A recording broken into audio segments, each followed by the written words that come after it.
I'll tell you about it. The plastic you'd think of would be PET bottles, straws, bags, and etc. But in fact, many of the clothes we wear are made of plastic materials, which means we are already wearing plastic. So what does wearing plastic have to do with plastic waste? If you look at the rivers in Bangladesh lined with well-known fashion companies' factories, textile waste, which is more than 50% polyester, is contaminating the water. Then why are these problems happening? It is because of the mass production of clothes, which is manufactured by global huge fast fashion companies. Fast fashion distributes trendy design products at affordable and reasonable prices. In order for these companies to reduce unit prices, they mass produce more clothes than what the market demands and incinerate clothes that are not sold. This is where massive amounts of plastic waste is created. So the key here is to control the production of clothes. Now let's get back to t-shirts made from plastic waste. Is producing clothes through plastic upcycling a real solution to the plastic problem? Or is it another version of mass production pretending to be eco-friendly that gives a feeling of responsibility and clean conscience? Wait, so you don't want me to buy any clothes nor wear them? No, what I recommend is to wear clothes a little longer or buy used clothes. If you wear your clothes for 9 months longer than you usually do, you can reduce your carbon footprint by 30%. And if everyone buys a second-hand suit instead of a new one, we can have the same effect as 500,000 cars disappearing from the road. Hey, now I'm hungry explaining clothes and plastic waste. I should order some delivery food. You know well about the connection between clothes and plastic, but you don't know anything about plastic waste that delivery food causes. The food delivery service business, which has continued to increase its presence, is now growing exponentially due to COVID-19.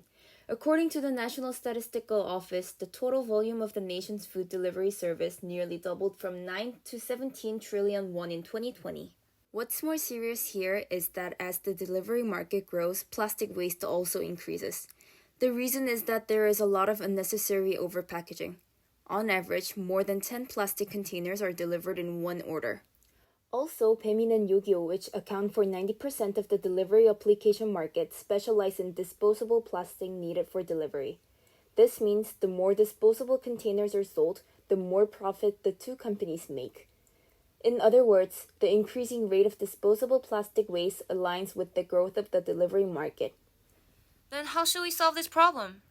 Of course, the best way is not to produce plastic products. In fact, the government and companies are increasing R&D investment into biodegradable plastic, which can eventually replace the plastic we use. But we don't know how long it will take for them to succeed in commercializing this great invention.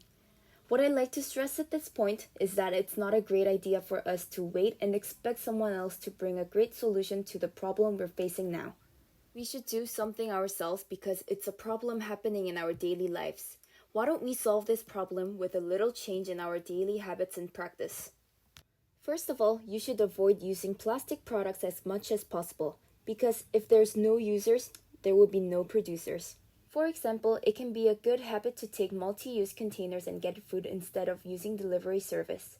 There's one movement related to this called 용기내 or Be Brave Challenge, an exercise that encourages packaging food in eco bags and multi-use containers instead of plastic. This challenge is spreading quickly and widely through social media that has great ripple effect, which motivates people around us to be eco-friendly even more.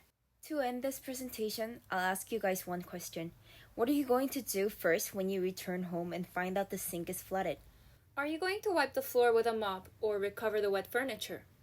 Of course, that's what you should do, but the very first thing to do is to turn off the sink faucet.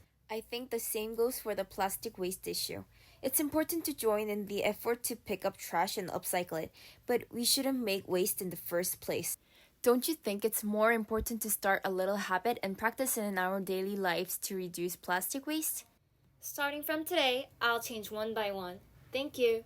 You're welcome. Bye.